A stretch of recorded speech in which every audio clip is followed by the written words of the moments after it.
Sveiki! Pokerio atramos lankytojai, skaitytojai, žiūrovai, sirgaliai, fanai, labai smagu, kad mane palaikėt. Iškart noriu padėkoti Jums, kad palaikėt mane Open Prahoj, kur patekau į pinigus, ne pačius didžiausius, bet vis tiek patekau. Norėčiau papasakoti ir šiek tiek, nežinau, gal padiskutuoti su Jumis apie tai, kokį stiliuką žaidžiau, ar reikėjo kitaip, ar taip gerai. Porą dienų praktiškai dabar pailsėjau aš čia, tai visokių buvo nuomonių iš draugų, kolegų. Vieni sakė, kad labai gerai aš tenais išsėdėjau, kiti sakė, kad reikėjo agresyviau tenais spausti toliau. Bet norėčiau tą pačią Jūsų paklausti, kaip čia geriau daryti, kaip čia žaisti, ta prasme, nebūtinai ten reikia būti pirmos dienos čip lyderiu, bet tiesiog visą tą turnyrą. Aš papasakot norėčiau šiek tiek savo istoriją, kaip man, pavyzdžiui, yra tie visi turnyrai, kaip jie man, kokia vertė ir taip toliau.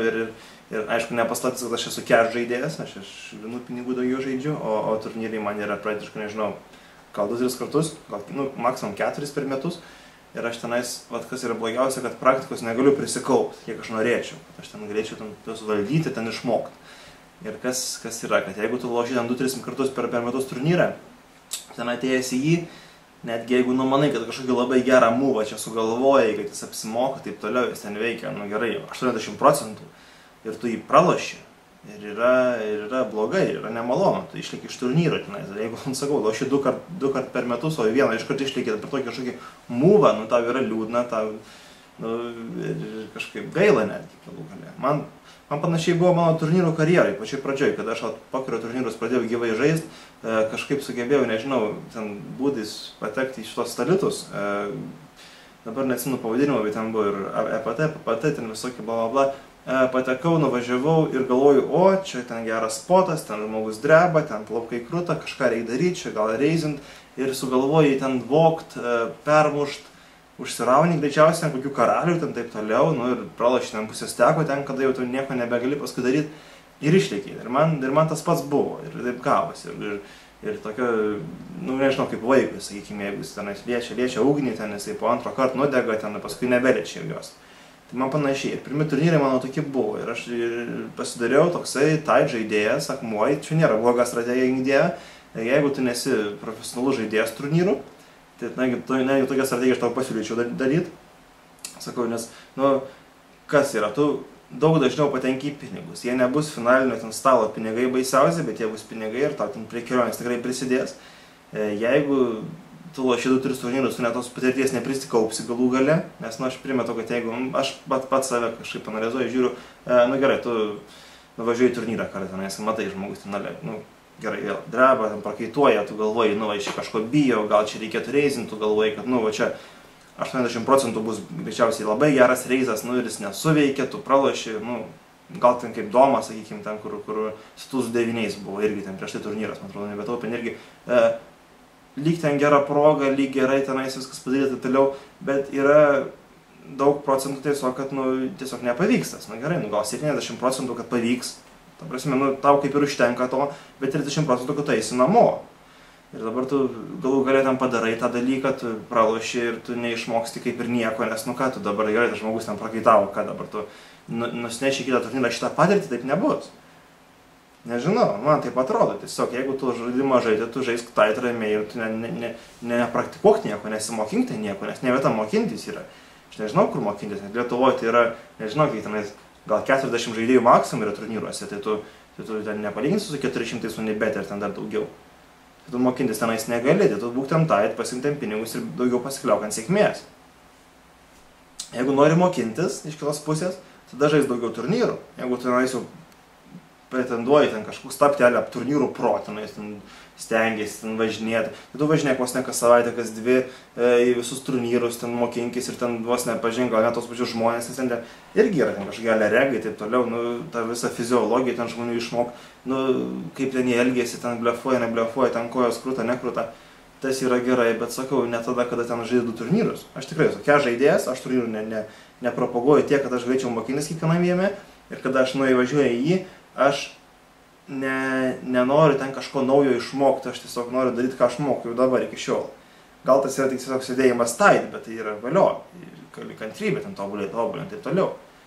Nu, sunku pasakyti, aš nesiteisiu, ta prasme, kaip aš sužiūrėjau, aš labai džiaugiuosi, nors tiesa pasakysiu, pradžiui galvojau biškai agresyviau žaisti, galvojau gal tenais eiti į turnyrų pro, ten tapti populiariu ten ir visokių tenais turnyrų, ten gerų žaidėjų, bet nu, tiesiog kai atsisėdi prie stalo ir sėdi ten vos ne pirmą kartą per metus, o vos ne rugpjūtis, tu žinai, kad tu pro nebūsi, tu negali būti tiesiog pro žaisdamas kartą į turnyrą per metus.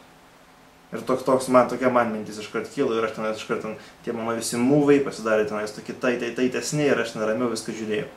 Bet tiesą pasakiau, žinau, kad buvo ir mūvų, kad, nu, vat atrodo labai gerai veiks. Buvo tenais, žinau, 5 gal stovė veikia ir ten kažkas reizina, kažkas kolina ir tiesiog buvo taip, kad turėjau neblogą labai kortą, bet galvojau, kad dabar tikrai veiks. Ta prasme, dabar galima kažką išspausti, kažką sugalvoti, toliau ir paskui kažkaip gal pritrūksta kažkokios tenais, nu nežinau, pasitikėjimo kažkokio ir tiesiog nedarai to, bet mintys apgalvoju, kas būtų, jei būtų. Ir ten galų galė visi išmeta kiti, o tu žiūri, kad tas turėjo karalius, tas turėjo damas. Ir tu pagalvoji, aha, tai reiškia, rytas buvo blogas. Tai prasme, gal jis dažnai geras bus, bet tuo metu jis buvo blogas ir būtum pralošęs ten pusę savo steko. Nu tai ir kas ar iš to.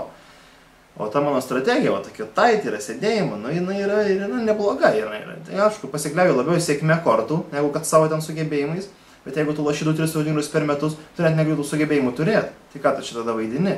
Ta prasme, buvo netgi, sakykime, ir pirmoji dienoj buvo, kad aš turėjau gal 10 000, 9 000 žetonų, kas buvo labai mažai, nes tada buvo galutinė stadija, vidurkis, man atrodo, buvo gal 50 ir tiesiog nieks net negalvojo, kad aš, sakykime, tenais kažkur labiau pateksiu, staiga puk tenais per valandą tapau čia lyderiu.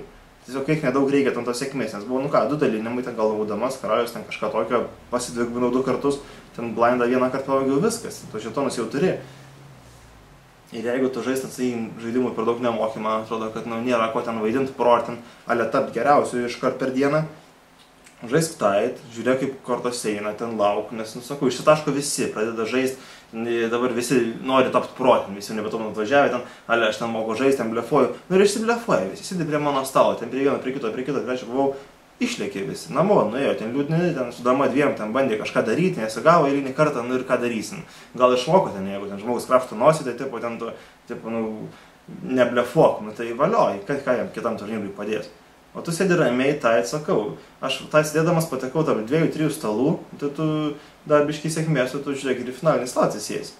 Ir tu žaidi pastoviai, tai aš kiek žaidžiau, tai praktiškai dabar po tos strategijos savo akmeniškumo, tai nu, jau į pinigus ir gerai, ir laimingai, ir sėkmingai, ir nesigiliu dėl nieko. Nes sakau, vis tiek, ta kantrybė nėra taip jau paprasta vis tiek neišsidėti. Bet aš to džiaugiuosi ir man tas tinka ir aš manau, kad jeigu tu nesi pro, tai šitą šauni strategija yra. Jūs pasakykit man, kaip jūs galvojat, ar čia reiktų vis tiek, jeigu ten nesi pro, reikėtų plėštis, ten bandyti ten tą ale turnyrų pro, ten pasiekti ten tų skillų sugebėjimus, ar tiesiog jeigu jau nesi pro pripažink tai, jeigu tu ten visai kitoj srity specifikuojasi, sakykime, cash game'uose, tada tu neturi tam tų baisiausių siekių, bet tu ką, atvažiuoji pasimk pinigus, ten kažkokius tai bent jau, nu gerai, nu, ne tai kad minimalius, bet, nu, vis tiek. Ir galbūt sėkmės dėka dar aukščiau pasieks, nežinau, ką jūs galvojat, padiskutuokim. Laukiu atsakymų. Iki.